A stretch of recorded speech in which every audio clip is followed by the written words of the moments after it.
Well, We're back.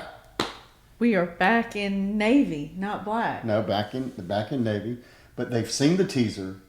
Their excitement is just exploding. Overwhelming is what And it they've is. got popcorn. They Yes. have cotton candy, root beer. It's here. Midlife Laughter. Ta-da! Yay. So welcome. We're so excited you're here. We're so excited to be back. We are. It's been a long, dry spell, has it not? It has. It's like Droughtlander, I've heard, instead of Outlander, but people have been in Droughtland. But no, I'm so excited, and this is something that we now have great facilities. Oh my goodness. We were not coming from our new location. I think we need to share television studios. the studios, high top Red Mountain. No, but I mean, really, we have stepped into a whole new era. Our own building after drumroll, 11 years of being nomads. I looked so young when we started, and You're now even younger now. The camera doesn't lie, I know. sweetheart. I know. Benjamin Button, just call me that.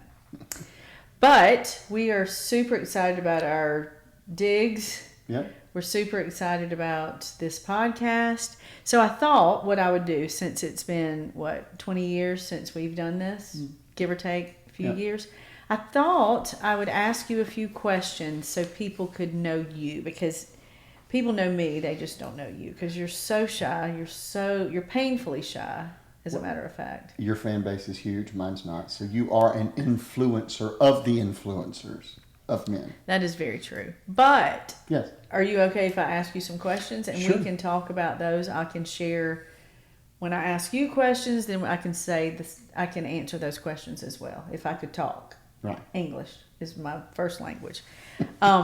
Okay, so what is your favorite food of all time?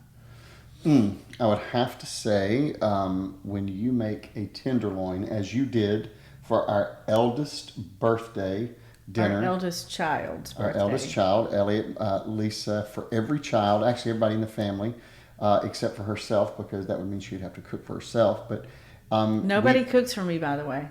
I do some serious scrambled eggs. I don't like your scrambled eggs because I like fried eggs. Well, folks, you're missing out. I'll share my recipe another time. No, but my favorite meal is when you do a tenderloin. Beef tenderloin. Beef tenderloin, loaded mashed potatoes with garlic and sour cream and cheddar cheese and either broccoli or asparagus. But when you do that, and especially when you end with homemade vanilla buttercream cupcakes. Thank you, Jesus. Well, now I'm hungry. Well, I'm telling you. I should have Y'all, we'll see in a little ended bit. with We're that. going to Hardee's, McDonald's. Hardee's, No, but that's... there's no Hardee's left, I don't Are they, think. that's sad, because Hardee's used to be the bomb with biscuits. Okay, so your favorite food is Hardee's? No, so we it need is. to- It's beef tenderloin. Yes, cooked medium. Yes, just Okay. for I like that too. I like that. I'm trying to think what's my favorite. I like Tex-Mex. you do love Tex-Mex. But okay, so that's good. So Yes, ma'am. a little peek into your world. Mm-hmm. What is your favorite place you've ever traveled to and why? Oh, hands down, and this might be yours as well. Israel. I've been privileged now. I think it's 5 times I've been able to go, and the first time we went to Israel together, I tell people when I landed, when got on the soil and looked around, I really felt like I found a piece of me, a piece of myself that was missing. Right. And, if you study the Bible, everything that happens from Genesis to Revelation happens in that plot of land in the Middle East. And, this is where Jesus is going to return. It felt like home. Truly. And you cried. I mean, your experience. I tell people I don't think I was a Christian because I know that was not on my bucket list, which people are like, I'm sorry, what? But it never was. I mean, the Caribbean, tropical Greece, Italy, that spoke to me, but not so much Israel, which is sad to say.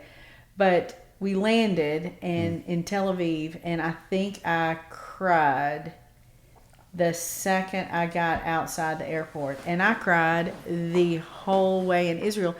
But I love the weather when we were there was perfect. It was like spring or fall here. Mm-hmm. No humidity. The food, Mm. oh my gosh, the food is incredible, which we love to eat. So Right. the food is incredible. Just the scenery and everything that, like you said, everything that I've ever read in the Bible, it came to life there. So Yeah. kudos. I do like the beach. Yes. We I love the do beach. like the mountains. So I'm not real picky. Yeah. I'm not. Well, I'm picky. Sorry, Wait a I minute, just started totally saying, lied. Stop the presses. You've heard of high maintenance. Well, this is ultra maintenance. But I love every bit of I it. like to overachieve in high maintenance. Okay, what is your favorite all-time band or person, singer, or whatever? Oh, the band for sure is now. If we're not talking Christian, but just I said favorite all-time. all time Journey, without a doubt. Steve Perry. I used to hurt my voice a lot trying to sing that high. I don't think you hurt your voice. You sang really high. Okay, kudos to Journey. My goal before I meet Jesus is to meet Steve Perry. Right. And also, one of my favorite bands is Ambrosia. Oh my gosh, David Pack. I have to meet David Pack. So, David or Steve, if you're watching, call me. Okay, so what is the best advice you have ever been given? Wow. I want to bring it back into the context of marriage. In that former mentor of mine who has gone on to heaven, Mike Gray, he told me and some other men he was mentoring, he said the law of sevens or the rule of sevens in your marriage. And he said with your wife, he said every 7 days, pardon me, have a date.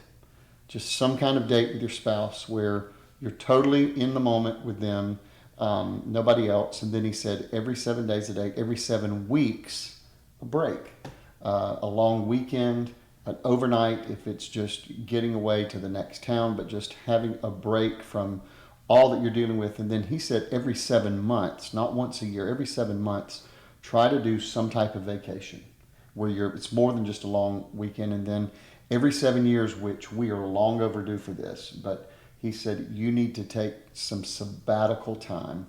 And so it's just the rule of sevens, and I think that has done and is doing more for our marriage, which is arguably the most powerful commitment on earth. And I think it's helped us that we try to live by that maxim. We don't always do it, but we try. Right. I heard something the other day that I thought was very powerful. It was not advice given to me, but I heard it. Somebody said that when you pass away, like you're married, you have a spouse, you don't look at that body and say, oh, I wish I had fixed him more. I wish I would have argued more. I wish I would have been mad more. And it's like, I'm not gonna do that. I mean, you're not dying, so let's just get that straight. You're not dying, or you're not leaving me. So you're not secretly poisoning me with arsenic or antifreeze. I'm not gonna say that, but if you go first, which I don't even want to talk about, but it just really hit me. I'm not gonna be like, gosh, I wish I had fixed him more. I wish I would have changed this about him. So I don't want to cry. This is midlife laughter, not midlife crying. Right. For God's What an sake. oxymoron. I know. So anyway, I thought that was powerful, and that's a really good marriage tip. Yeah, no doubt. So on that note, do you have anything else to ask me? Well, I can just turn the table. Well, Yeah. I answered every one of them. I did. Favorite movie? Oh, that's right. You answered that first. Oh, hands down, Dead Poet Society. With Robin Williams. Saw it when I was a much younger man, and of course, if you've seen the movie, the catchphrase is Carpe Diem, which is Latin for seize the day, seize the moment. And I probably did some very stupid things, but also some of the adventures. I've been privileged to travel to 22 nations of the world and experience things and take risk, and it's made life just so much more full. I mean, that movie really, really changed the trajectory of my So life. that's why I have to say, "Oh, Captain, my Captain," when I talk to you. Absolutely. You've made me call you Captain. Right, when you make me breakfast. Oh, Captain, my Captain, your breakfast is ready. My favorite movie is, typical girl movie, The Notebook, and Elf. Oh, For the love of all that's funny. now if we're talking funny genre, I mean, I'm putting up there close Dumb and Dumber, because that's maybe not your humor, but I love stupid. Do you know my humor? Have we met? Right, but I'm saying We are Dumb and Dumber. Well, that's true. We have made some Dumb and Dumber decisions. Oh, we could have been in the sequel, There's still time. Dumbest and the Most Dumb. Ever.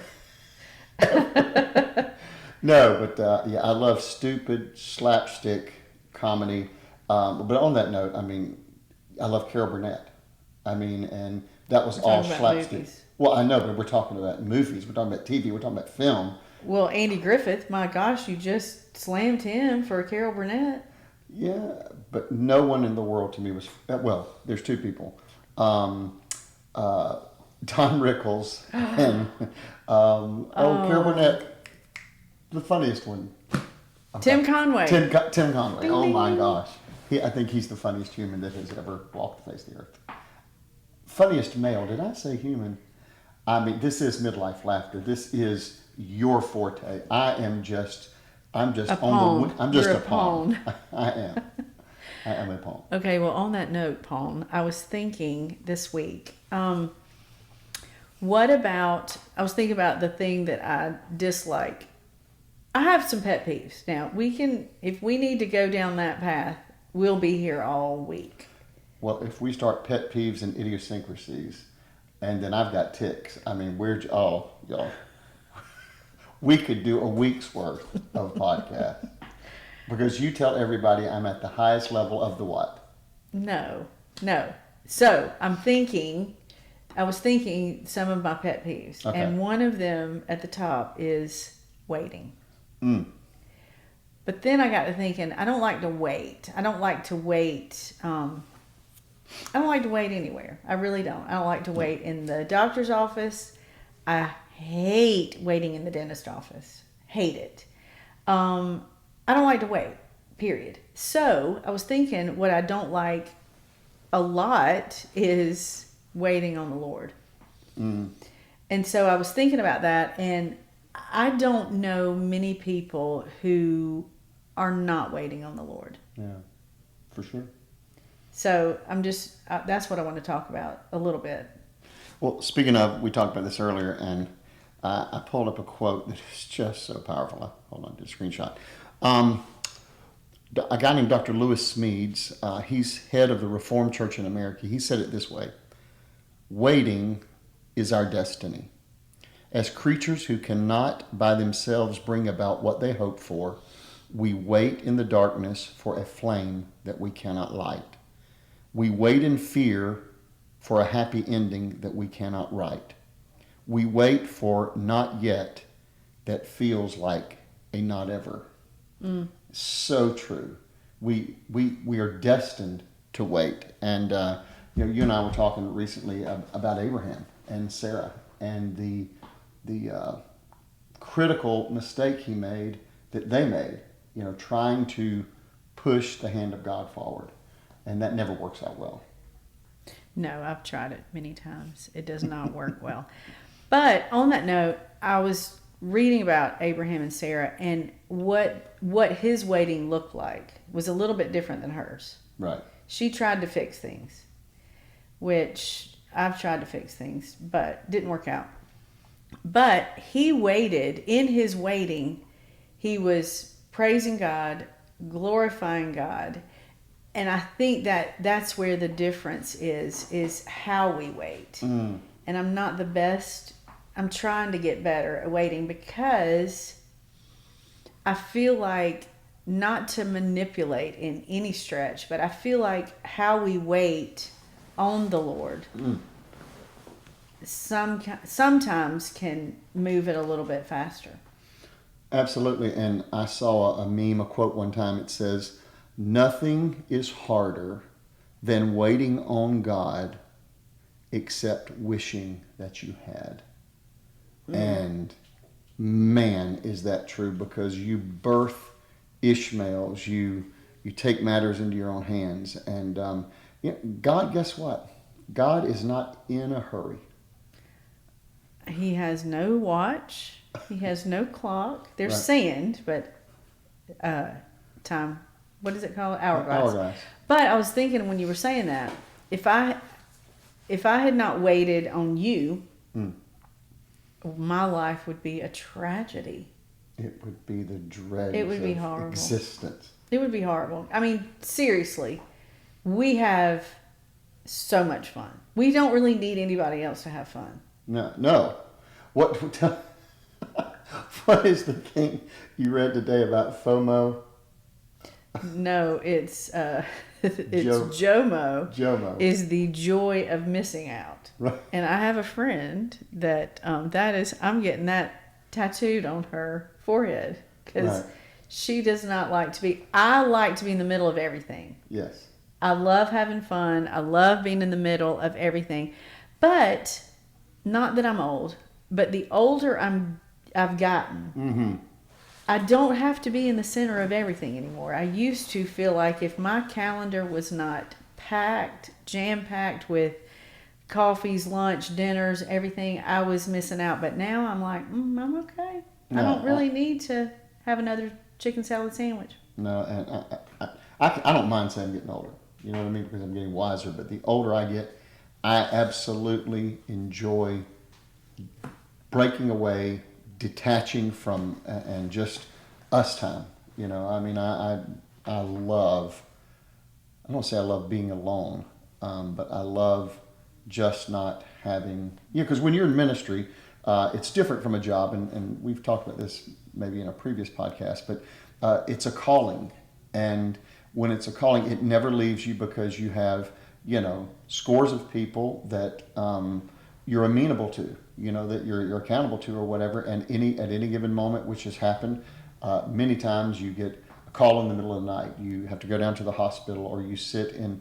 I've been on suicide watch with people, and but when you can just completely unplug, it is healthy. And if you're not careful, and I don't want to take over your podcast, which you might do because you've been known to do that before. But you go. Can I share about leading on empty? Sure, I'll just take a break while you do. Why don't you knit her?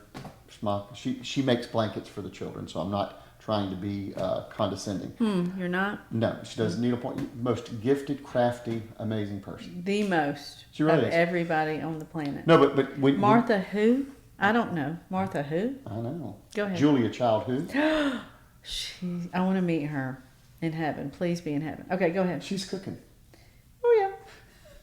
Go ahead. No, what I was going to say is, if you don't take time to wait, if you don't have times where you step back, Dr. Wayne Cordiero wrote a book called Leading on Empty, and the premise behind Leading on Empty is he was pastoring 7,000-8,000 member church. He was traveling all around the world, speaking to big churches, et cetera, and he goes for a run one night, and he finds himself sitting on a curb, hysterically sobbing. And that night began a 2-year, maybe almost 3 years process of him stepping back and reevaluating his life. And what his physician told him was so profound. He said, God designed us to live on serotonin. Serotonin is that feel-good chemical. It makes you feel like you can deal with the world, etc. But when you run on empty, which so many people, leaders do, when you run on empty for so long, you deplete your serotonin and you are living on adrenaline. Well, it's not a matter of if. It will be a time when you live on adrenaline, you will crash. And the only way to replete serotonin in your body is through rest. It's like a trickle charge that you put on a battery that's died. You can't get it overnight. And so if you're not living in balance, you're going to crash. And so anyway, that's why we talking about stepping back. But the waiting process, sometimes, I wonder if God's like, I'm going to put you on pause. if you won't pause, and however that happens in your life, but sometimes we go into seasons where we are impotent to do anything. And I heard my mother say this one time. She said, you see Jesus doing a lot in the Bible. You never see him running anywhere to anybody's need. He was understanding that he waited on his time. And so are you Jesus? Heavens, no. Do you run to people's... Yes, you do. I think we'll just move on now to a new topic. No, this is counseling. Okay, so in that, you and I, we recharge a lot of ways, but I think one of our best recharging times is in the car. Mm-hmm. Going on a trip. Oh. I am Queen DJ. Am I not? She is the DJ. You're it's like the VJ, video DJ, DJ. You're all wrapped up in one because you're interacting with me, the audience, as we go down the highway. I am, but I'm constantly finding songs that we have not heard since the 7th grade, and I just love that. I mean, it's been very therapeutic for us, don't you think? Because we laugh, we listen to music, and you are a savant. You know every word. If you've heard the song, you know every word to every song, which blows my mind. I have a little sickness. I have to have words for everything I've ever sung. I have to have words on the screen, in my hand, on the floor, somewhere, or I'll make them up. You want to do all the verses of He's Alive? No, I do not. I do not. Savant. You truly are a savant. But it's interesting to me. I don't know how you do it. If you've seen it, you can recall it. But I can't remember a grocery list. Well, unless I write it down. Unless you text it. I said, don't tell me what you want. Text me what you want. But I also have to send pictures a lot of times. This bread, not a different one. No, but you're right. I mean, you're talking about listening to songs in the car. We are old enough, y'all. We are old enough to... Please don't throw me in there with you. I'm 10 years older than you. We are old enough to remember the time where you used to have to have your cassette player listening to the radio. So if your favorite song came on, you better press record then, because it might be the next day before you could hear it again. And now we just have Spotify. It's like the Lord knew that I needed Spotify. And then what about Casey Kasem Top 40? Oh my God. Sitting, listening to the radio and just thinking what the number one song is going to be. Oh my God. Yep. Oh, those were good times. Late 70s, I'm going to have to cry a little bit. We've been around a while. Okay. You're not going to be invited back if you keep talking about age. I thought I was co-host. Because that's still, your contract has not been signed. I'm on a, what do you call it, a 90-day evaluation. Well, yeah, you're on probation. But speaking of being old, which we're not, we have our 4th grandchild is going to be here in November. That's amazing. We have 3 boys. Yes, we do. We have Ford, who just turned a year. And if anybody needs pictures, all you have to do is ask in the comments. I will send you pictures. We have Ford, who just turned a year. Yep. So he's 13 months now. And then we have Statham and Jax, who are twins. And they are about to be 5 months old. Unbelievable. If Barrett lets them live to see 5 months old. Because every time I talk to her, she's a little... underwhelmed. Well, you got the privilege of living with Barrett the first 5 weeks of their life, and twins was it was like a whole new world, a whole new ball game. There's 2 of them. Yes. No matter what you do, there's 2 of them. Mm-hmm. And it's going to be amazing. And they're not in sync. They weren't in sync on schedules, on feeding, on eating. Well, she's done a great job. But then Taylor our daughter-in-law is pregnant with number 4. And we don't know yet. If it's a girl, I probably will not be back here because I will lose my mind. She will have a bow on everything that she touches. Well, these boys have us wrapped, but I mean, a little girl saying, "Papa, will you buy me that doggy Papa, in the window?" can you hear me? Yes. I will buy you the whole dog store, little angel. So anyway, we're not old though. I don't feel old unless I keep them. No, but I mean, we're coming up on 33 years. That's the age of Jesus when he went to heaven. 33 years of marriage in November, and we dated for 2. So, I mean, that's a pretty fair span. I've been with you longer than I've been with anybody. Well, that's good to know. But you don't have somebody else. I have another whole family that you don't know about. Yes, we have so much time. So much time. So about waiting, what else? I'm curious to know how. I like to research, and I like to know how other people wait. And I don't like waiting at all. I've said that. I don't like waiting. I feel like waiting gives you a lot of time to think about what could go wrong. What if it doesn't happen? What if you're believing for something and you've waited years for? Sure. And I just feel like the enemy will just wreak havoc on your mind saying, that's ridiculous to wait on that. It's ridiculous to believe that God's going to do that when there was one time that you knew that you knew that you knew right. He had spoken. And so that's kind of where we are now, because we're waiting on some things. I don't know anybody. I've not met anybody that says I'm good. Everything's perfect. Everything's great. I'm not asking the Lord for one thing. I don't know anybody that's not asking or believing for something. No, and I heard a quote one time. Maybe the greatest feat of strength is holding on to a promise from God. The children of Israel. Joseph, he's dying. And he says, they're in slavery now. And he says, God is going to visit you one day.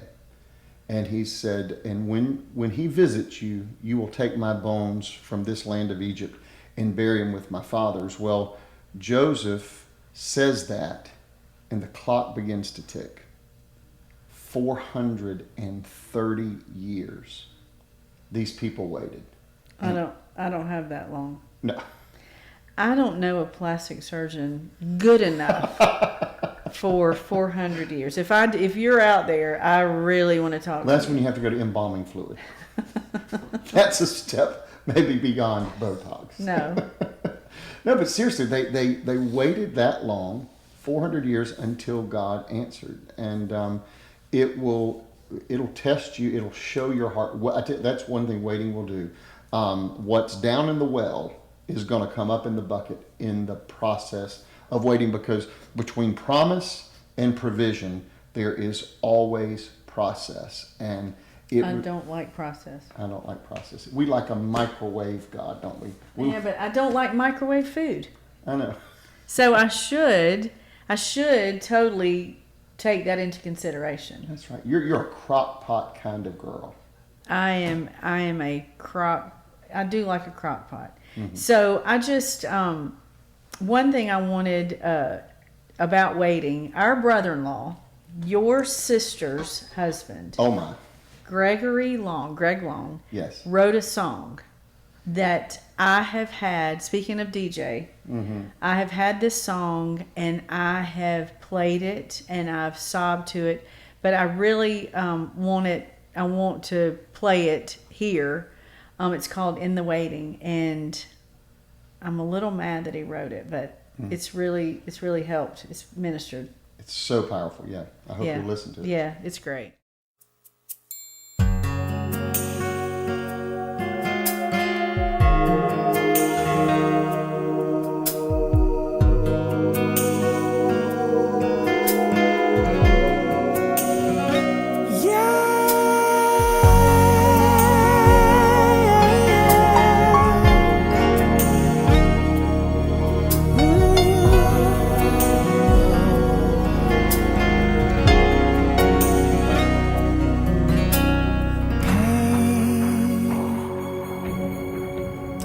Nobody longs for, still it comes. somehow leaves us stronger when it's gone away. Pray, I try and pray for your will to be done,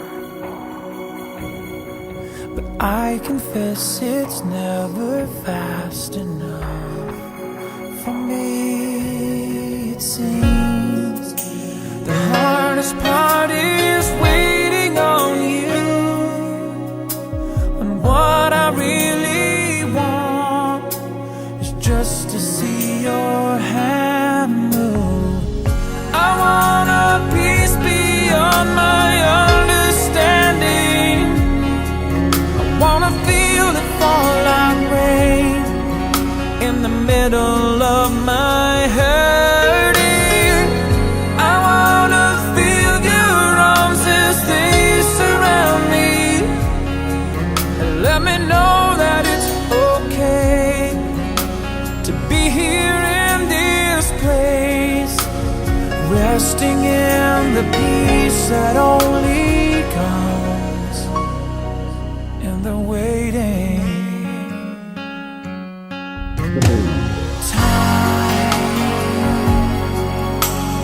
Time to let it go and just be,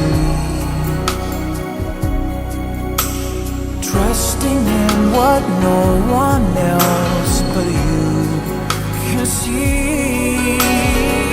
Free, freedom from the fears that close me in, when I can't get beyond where I have been. But then again, the silence doesn't mean that I'm alone. As long as I can hear that I am still around. I want a peace beyond my understanding. I wanna feel it fall like rain in the middle of my hurting.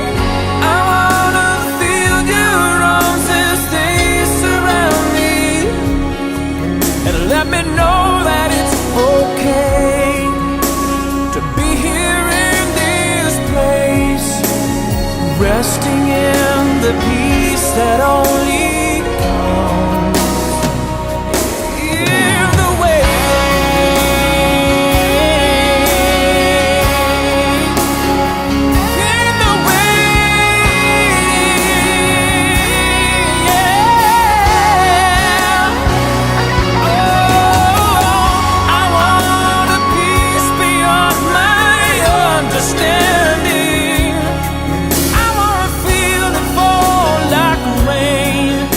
in the middle